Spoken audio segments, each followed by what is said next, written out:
So welcome back to our series on the story of the Bible for part 2, which is the rescue. Now, in part 1, we heard about how God created everything, and he created it good, and he created you and I, and he said it was very good, and he set things up so that we being humans, would be in partnership with him, and we would bear his image in the world by caring for this planet.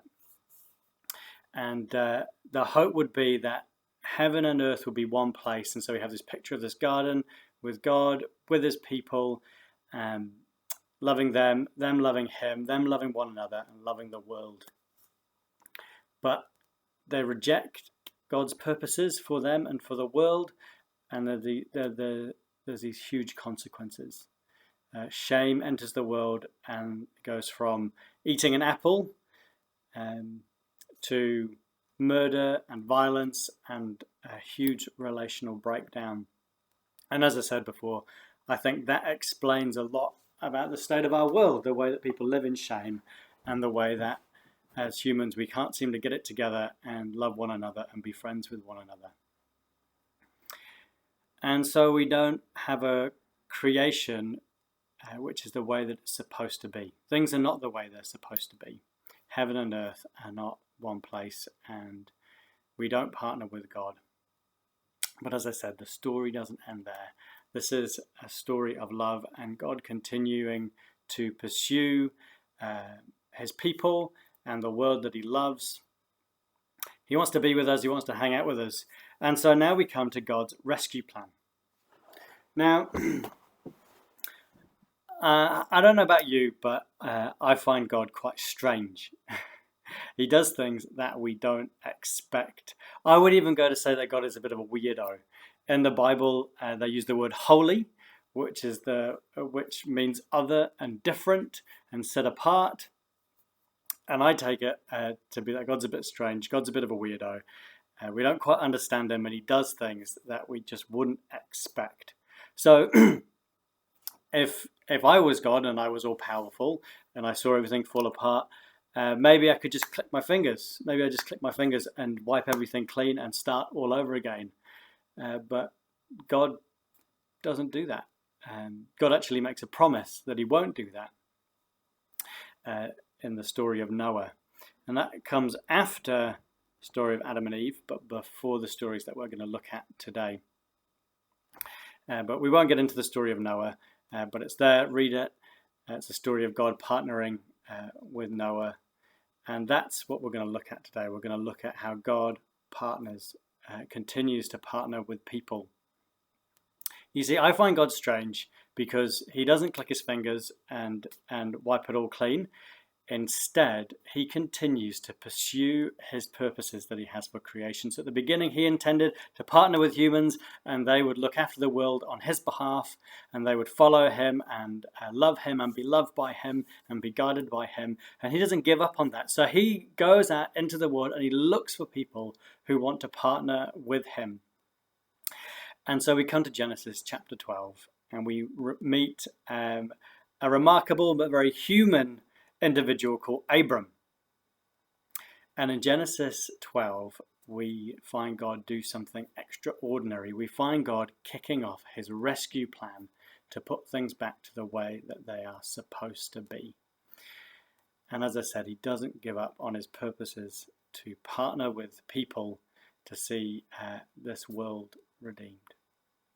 And so he partners with Abram, and he says to Abram this very, very strange thing. He says, I will bless you, and through you, the whole world will be blessed. I will bless you, and through you, the whole world will be blessed. This is a promise. This is a promise to Abram.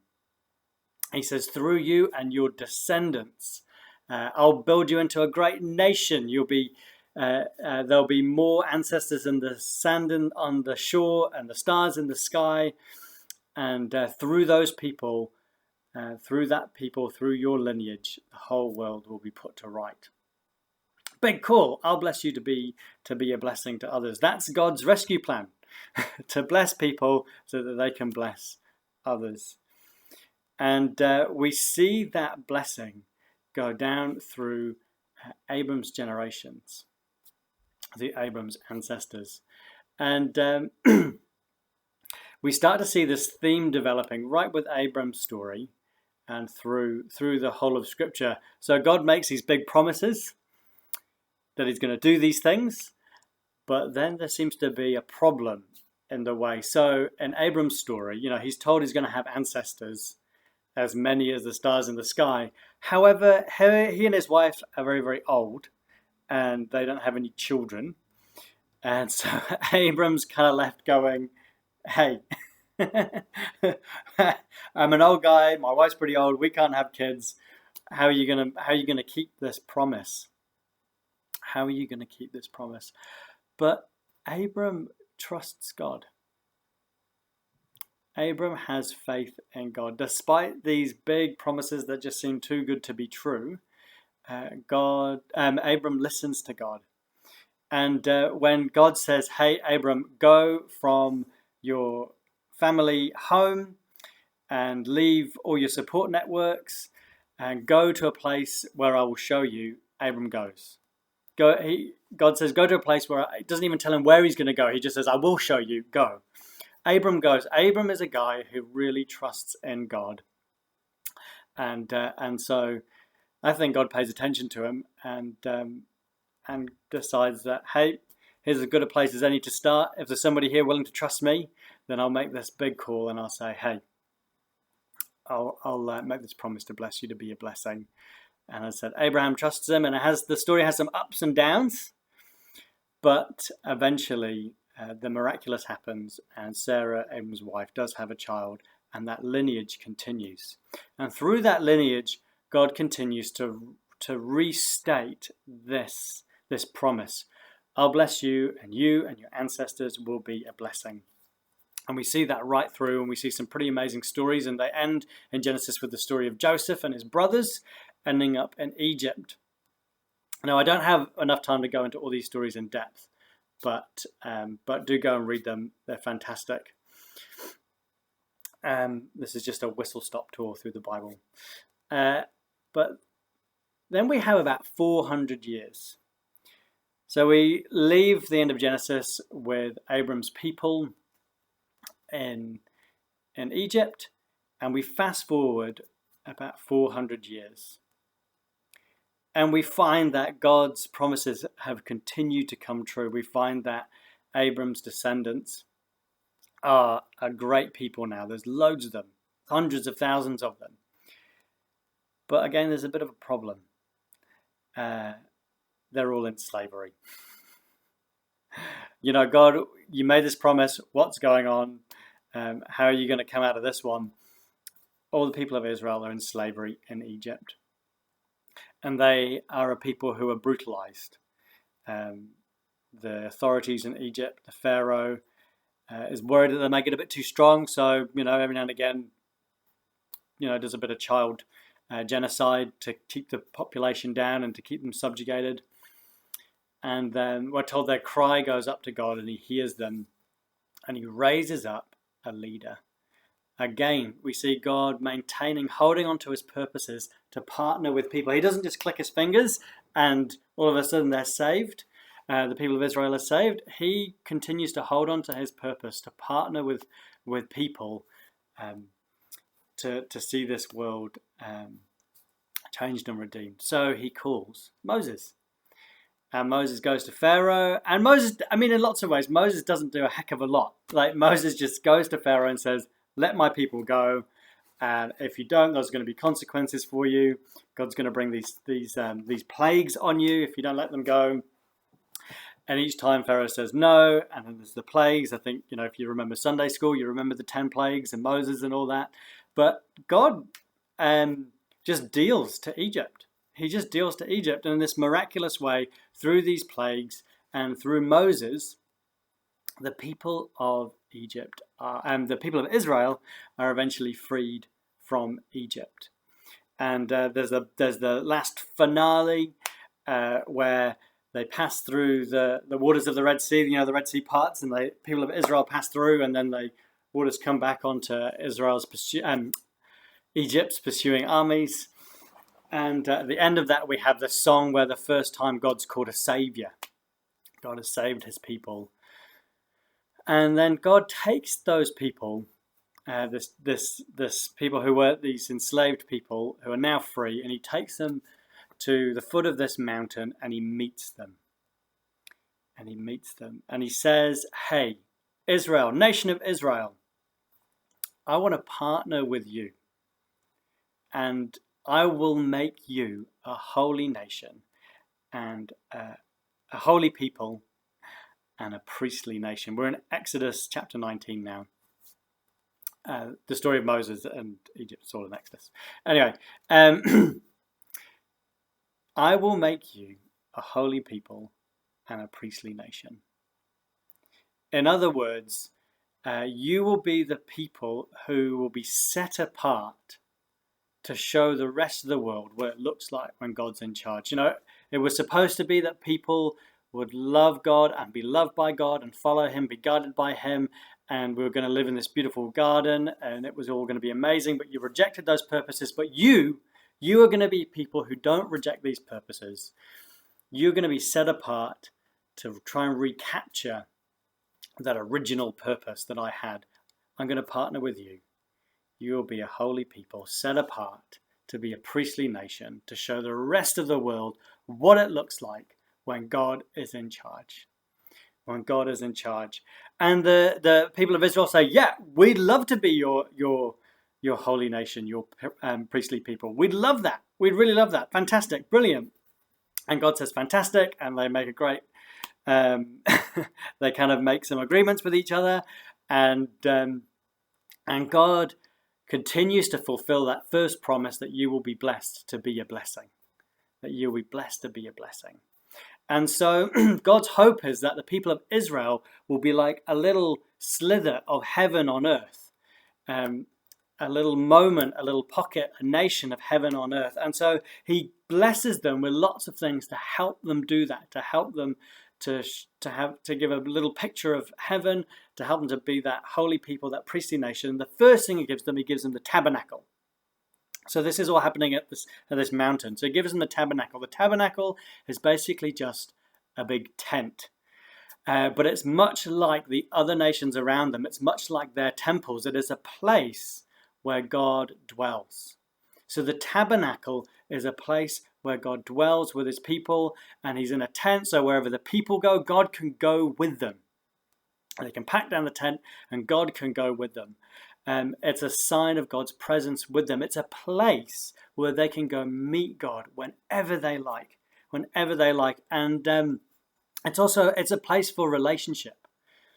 And God's so concerned about having this deep, loving relationship with his people that he says, if you ever mess up, I'll make this way for you to come back into relationship with me. So if the relationship's ever broken, I'll make a way to come back together. So you come to the temple. If you've messed up, you come to the tabernacle, You come to the tabernacle and sacrifice a lamb. If you don't have a lamb, sacrifice a pigeon. If you don't have a pigeon, just bring a handful of muesli and throw it onto this altar.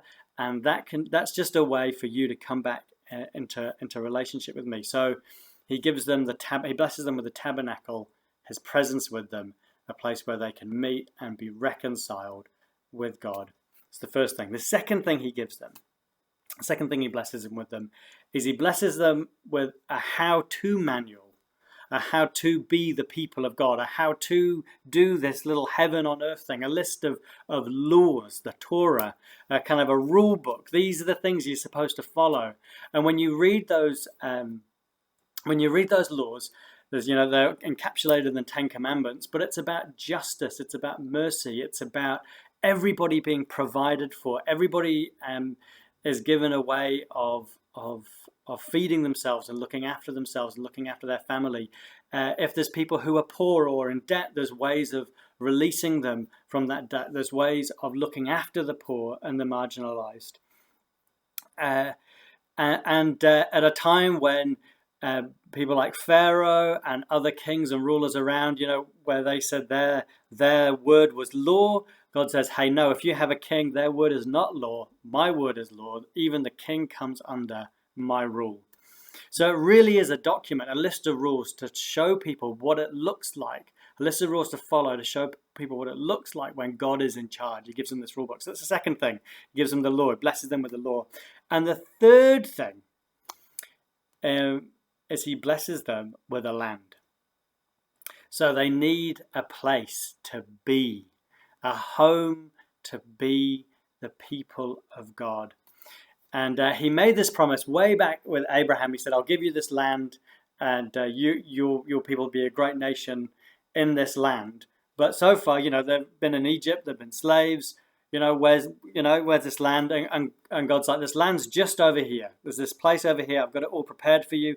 All you have to do is walk into the land, and you can just take the land, and I will give it to you miraculously, like I set you free from Egypt. I will fight for you, and you'll have this land. And this land is the perfect place to be that holy nation and that priestly people, because it's slap bang in the middle of everything. So if you want people to see a nation under God, this is the place to be. So you've got Egypt over here, and you've got Babylon over here. You've got the Mediterranean Ocean here. Sorry, this isn't a very good description. And then you've got a big desert here. So if people are traveling between all these big empires and all these nations, they have to go through Israel. So Israel just is in the slap bang middle of all of it. So people will see them. People will see this nation. And God's like, all you've got to do is go there and cross over. And and so here they are. They've been blessed with the tabernacle. They've been blessed with the law. And they've been blessed with this land. The people of Israel are at the bottom of this mountain. They've said, yeah, we'd love to be your people. Thanks for the blessings. And then God's like, all right, brilliant. Let's go. Let's go take the land. And it's about a 2 to 3 week hike from where they are at Mount Sinai to the land. And they send some spies into the land first before they take it. And the spies come back and they say, oh, guys, it's a really amazing land. It'd be a wonderful place to live. It's got everything. But the only problem is it's full of really, really scary people. And they're really tall and they got big pointy swords. It's too scary. I don't think we can do it. What are we doing, guys? We're in the middle of this desert. We're being told to go and fight these people. We don't really have a proper army, and they're really scary. We can't do it. We can't do it. We can't do it. And so the people of Israel at this point, they rebel against God, and they rebel against Moses.